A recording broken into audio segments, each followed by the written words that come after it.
Welcome to the Art of Plenty. My name is Amy McInnes, and today we are deep diving into self-love. This topic has been percolating in my mind for a while because as a person who values the way things look, how I feel about how I look has come up for me at different times in my life. And it's something that it doesn't rule my life, it doesn't run my life, but it definitely has had blips over the course of my life. And today seems like a serendipitous time to really dive into this conversation. And here's why. I thought that as I aged, this would be something that would maybe subside for me and it maybe wouldn't matter as much. But I was having a conversation this morning with someone that I love very dearly who has had some, I don't know what the word is, cosmetic or restorative surgery to her face in the last couple of years because she had some cancer. So she needed to have some skin grafting and some rebuilding and some cartilage changing. Now, this woman that I love is quite a bit older than me. And I kind of thought that by that season in life, maybe it wouldn't matter as much. But what I came to realize in my conversation today is it still matters to her. And she's like me in the sense that she likes how she considers how she looks and wants to look a certain way. And maybe this is everybody. Maybe everybody has a bit of this. I mean, I don't like to have sweeping assumptions about everyone, but maybe this is something that is common to most women or the majority of women, that they want to look a certain way and feel a certain way in their own skin. And she was expressing this piece about wanting to still look the way that she's meant to look. And the way that she knows that she was designed to look. And because of the scarring and the imperfections from the surgery, it's maybe not quite the way that she thought she should look. So we were having this conversation, and what came out of it for me was this real sense that this is a topic that matters because how we see ourselves impacts how we feel about ourselves and impacts how we act and are in the world. It can shift our confidence. Now, here's something that has always really bothered me. When I see people, they say things to me like, "Oh, you look great." Now, I don't know what that means. And when I hear this statement, and I was expressing this to the person I loved, and they're like, "Yeah, that's me too. I don't know what that means when people say that I look great." Are you saying that I look great for being in my 40s? Are you saying I look great for being someone who's had multiple babies? Are you saying that I look good for someone who's come through cancer treatment? Like, are you saying I look good just because of all the life experiences that I have? I don't know what it means. And I guess what I'm saying by this is when people say that, I don't know who they're comparing me to say that I look great or that I look good. And I wish that the conversation was just a little bit more explicit. I wish that instead of saying, "Oh, you look good" or "you look great," I wish they said things like, "You're looking really healthy again." Or things like, "You're looking like you're working out and I can tell that you're being active. You seem like you're moving really well in your body." Or, "Your face has a lot of peace about it today. You just look very content." Because all of those things that I've just summarized are ways of saying you look great, you look good. But at least I would know what it is they're referring to. Because if they're comparing me to other people that are in their 40s, that doesn't work for me because I don't necessarily think that I'm going to look like other people that are in their 40s because I have met people, and because of the difficulties and the struggles that they've gone through in life, they wear it on their face and they look older when they're younger, and then you meet other people who have a way of moving through life, and that also shows on their face. So people don't always look their age. So I don't want to be compared to people that look a certain way in their 40s. I want to be compared to myself, and I want comments or compliments to be specific. And they've never really unpackaged why this bothers me so much, other than getting to the point like, what does that even mean?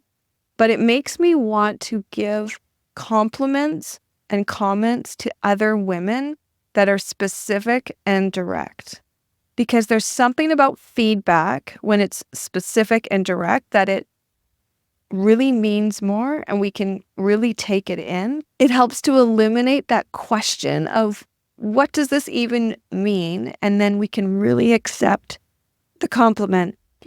When I was younger, this probably started in my adolescence and maybe my young adulthood, I remember saying things such as, I feel fat.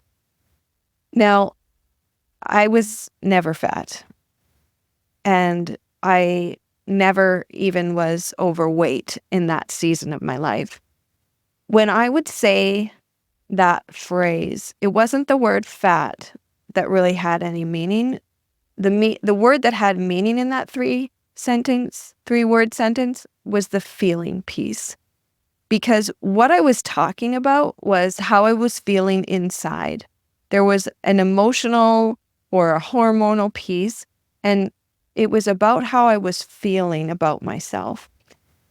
And I didn't have words to describe it beyond I feel fat. And it was what I was expressing was inside, I didn't really feel satisfied with how things were fitting or how I was feeling in my body. And I think part of that was the process of just growing and changing and becoming a woman from being a teenager and from being a kid.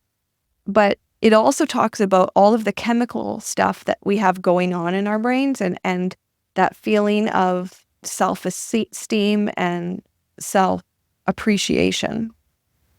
We need to be aware of the words that we're speaking, because sometimes the things that we're saying or the meaning that we have is different than what we're actually articulating, even if these are messages just to ourselves. So by unpacking that, by investigating it, we can free ourselves up to really understand what it is that's going on for us. I try to be extraordinarily careful with my language and my outside self-talk around my daughters, more so than my sons. And that doesn't mean that I'm not careful around my sons. I'm just extremely deliberate around my daughters. And the reason for that is the impact that body image has on young women, especially these days with social media. But I'm really conscientious about the messages that are happening in our home, even to the point that, and maybe this isn't even that drastic, but in the past, I've done cuts where I have been weightlifting and I've been trying to lose weight to make my muscles more chiseled. I don't know if that's the accurate description, but I've gone on a cut before. I think I've actually done 2 or 3 just to change some of my body composition. And the last time I did that, neither of my daughters were in their teens. And because when I did that, I was weighing my food, which for anybody that has experience with eating disorders, you don't want to be going in that way. And that could very much be a type of disordered eating. But in a situation where for myself, I wouldn't say that it was disordered eating because there wasn't the obsession piece with it. I simply had a plan to go on a cut. It was for a segmented period of time. And I was working with a professional that was helping me figure out what different types of food groups to eat and which amounts. So I had to measure it in order to make sure that I was getting enough calories and that I was getting the right type of calories to have the maximum impact. Now, I would never do that with a teenage girl in the house, and I wouldn't even talk about it. And even when I was talking about it at that time when my kids were all younger and my girls were younger, when I would talk about it, I was very clear about how I was talking about my body and food. And it was the food conversations and the weighing food was very much around this idea of wanting to know what my body needed and make sure that I was fueling my body appropriately for the activities that I was doing. And that's the conversations that I continue to have with my kids about food and athletics. And it's not about altering the shape of your body or the body composition, even though in the cut that is what I was intentionally doing. It really is this conversation about your body needs fuel and we want to give it the best amount of fuel. So what should we be eating? So with the boys now and with my daughters with their activities, I really try to have conversations about, well, when do you need to eat so that you have energy for your sport? What's the optimal time to eat? What's the optimal food to eat in order that you can perform at your best? So we have a lot of conversations around that, but I don't have conversations with my kids about being unsatisfied about my body. And I rarely have conversations about that in general, because I really do believe that the way we talk about ourselves matters, and our body hears those messages, whether they're vocalized out loud or they're thoughts. Our body hears that. So I've been working at my language and my self-talk because I want my body to respond. So after I went through my cancer treatments, I noticed an incredible change to my body composition and my hormonal patterns, which impacted my body composition. And things are different than they are. And I feel a little bit like I'm ahead of schedule because of the treatments, ahead of schedule in terms of my hormonal cycles as a woman, because eventually I would have gone through menopause. But because of the treatments I went through menopause much earlier. And now I say I've been in a chemical menopause, which has ramifications for the way that your body changes and metabolizes food and does all of these things.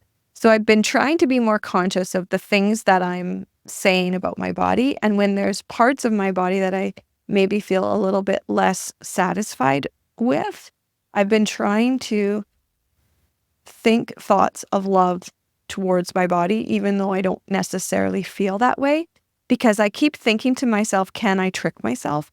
Can I trick myself into loving myself? And I know that sounds ridiculous because I should just love myself. I remember when I was going through pregnancy and having babies, and I was surrounded by other women that were doing the same thing at the same time. And I remember people talking about their cesarean scars or their stretch marks and saying things like, well, this, I'm like reclaiming this. This is reminding me of this time. This is a reminder of how incredible my body is. And taking the scars and the imperfections to celebrate what the female body is able to do and to see those as a marker of strength, not necessarily weakness or unattractiveness. And that never resonated with me. I couldn't get my head around it because I was like, nope, I don't want to have a scar there. And I would rather not have memories of how incredible my body is by having stretch marks. I'm perfectly happy having kids that will remind me, wow, my body made that. I don't need those memories. So that I always struggled to frame those in a positive way. And it's even more so the case when we have parts of our body that are connected to illness or connected to injury or connected to pain. Like there's no part of any of the scars that I have from cancer surgeries that I want to look back on and see as, I just don't want to reframe it. But even now that I'm saying that, I'm thinking, those scars do represent something that I've come through that was hard. And maybe I should re-explore this. Because when I think about it now, I'm like, yeah, those treatments were hard. And those scars are evidence that I made it through.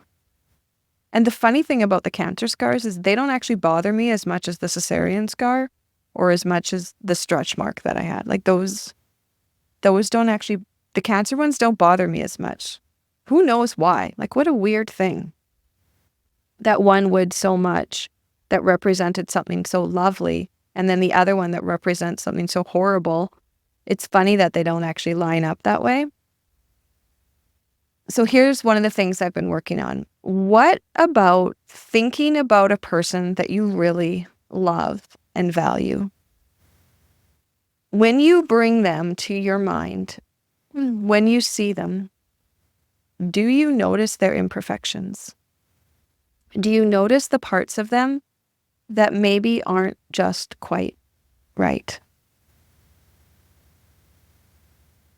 When I do this exercise, when I think of people that I love, I notice things that maybe aren't perfect in light of what social media tells us is perfect. Maybe they're a bit softer around their midsection, or maybe they have a few too many lines in their forehead, or maybe underneath their eyes is just a little bit darker.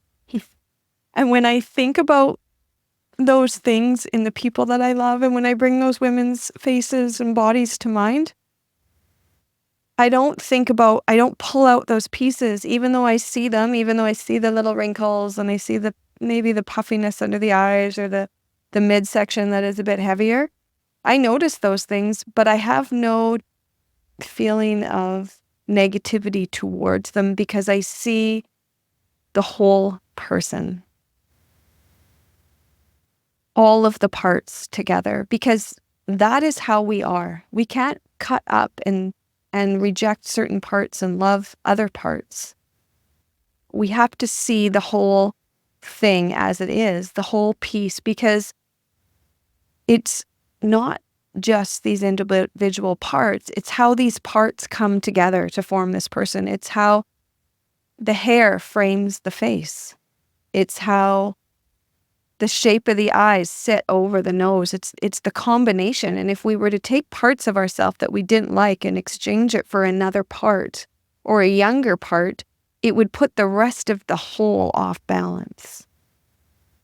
And so when I think about how I see others, I'm trying to take those same eyes to see myself, to find things that are worth loving and worth celebrating as a whole. Because we're meant to be seen as a whole, not these individual parts. And we can lose sense of the real beauty when we just focus on this tiny little spot, this spot that seems imperfect to us. But sometimes those things that are quirky or different are the things that set us apart. I remember watching a reality TV show probably like 15, 20 years ago, and they were talking about how it's what is different about you that causes you to stand out.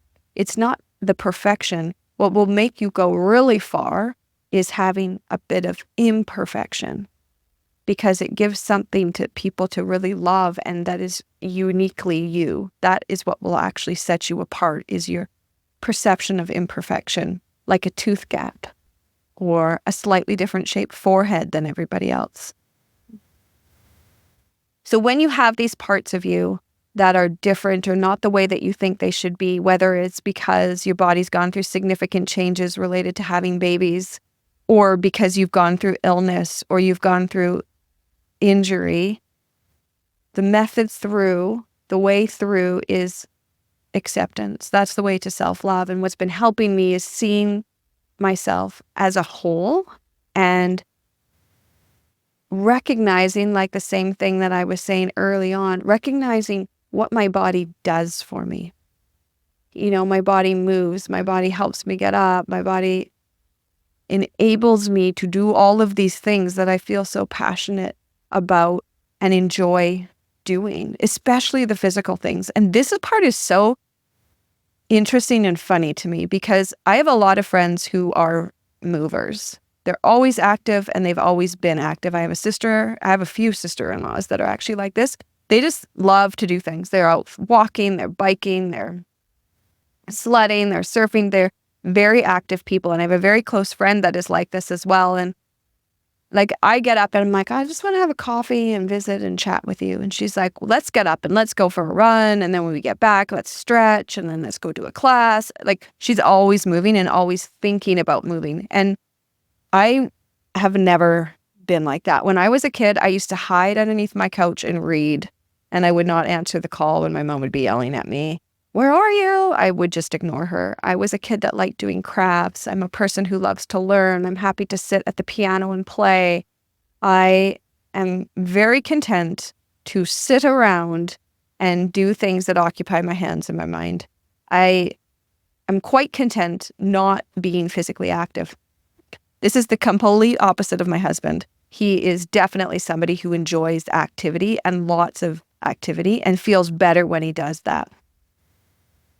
And what I've learned about myself is I actually really enjoy doing physical things too.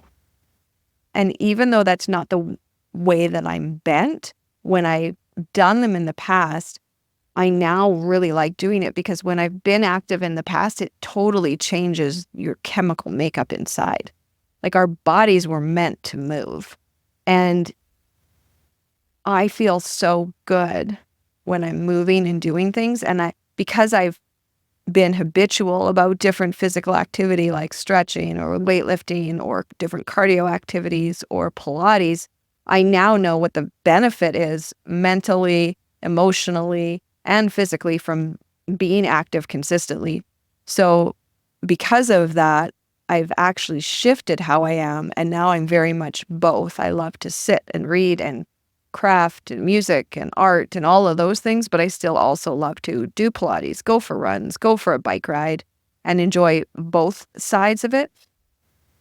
And the way that I'm moving towards now is rather than thinking about what I can be doing to try to shift the way that my body looks or to feel more comfortable about my body, I'm working on the acceptance piece. The other thing that I'm asking myself is, when do I feel my best? What was I physically doing when I felt the best, when I felt the most confident, when I felt the most upbeat and carefree and joyful? What were the activities? What were the routines that I had in place? Because it's much more important how you feel on the inside than how you look on the outside. Because when you feel certain things on the inside, it changes how you look on the outside. Because confidence and joy comes out and it makes a person extremely attractive. And it's noticeable to others and it's noticeable to self. So I've been thinking about those things. When do I feel my best? And focusing on doing those things while I'm also focusing on acceptance. Because here's the deal. This is the only body you have. And whether you've had something happen to you that you had no control over, and it's changed a part of your body, whether your body has always felt like it's betrayed you, you've maybe never been the shape or the size that you felt you were supposed to be. It's always been a struggle to feel healthy in your body or to look the way that you feel you're intended to look. Regardless of whether you used to be really active and now you're sedentary. What's that word when you just sit around and you don't move very much? Whether you are a person who used to move a lot, doesn't move, or now you're starting to move more, whether you've had babies and your body is not responding, whether you've gone through different surgeries and different hormone treatments and your body feels different than what you think it should feel. This is the only body you got. So whether you don't feel like you belong in it, or you feel like you do belong in it, or you don't like certain things, or you do like certain things, all of that, this is the body you have. And the way you talk about your body, the way you nurture your body, what you put in it, how you care for it, is going to shift the rest of your life moving forward. Figuring out how to love yourself and care for yourself is the best thing you can do for your body, not just for today and not just for your body, but for your emotions, for today and for your future self. And if I know one thing about women is the way we feel about ourselves and the way we talk about ourselves impacts the way that we are in the world. And the world needs you. The world needs you to be you. And the world needs you to be confident. And the world needs you to have that sense of contentment and joy. Because when you are operating from that stance, you have more ability to give the gifts that you are meant to give in this world in this time. And we need you. And because we need you, we have to start. And because the world needs me, and the world needs all of us, we have to find a way to love ourselves so that we can be there, not just for ourselves, but for all of the people that we need to be around. Take this home today. Take home this idea that when you are complimenting another woman on the way that she looks, be specific. There's something you're noticing. Say exactly what you're noticing, rather than just saying things that, oh, you look really good. Because maybe that woman you're complimenting thinks like I think and has no idea what you mean. Give specific compliments. Remember to love yourself, and love yourself by seeing yourself the way others see you as a whole. Find a way to accept the things that maybe aren't exactly how you would want them to be. And when you think about wanting to change your body, focus on thinking about what was I doing when I felt my best, and what of those things can I do now, and how will I feel when I do those? If you try any of these things, send me a DM because I want to know if it's working for you. I'm glad you're here. Thanks for listening. Thanks for tuning in. Subscribe. Come on back to the next episode. Share it with your friends. Let's get this word out there, because we women, we need a little more self-love, and we need a little more love for each other. I'm Amy McInnes. This is The Art of Plenty.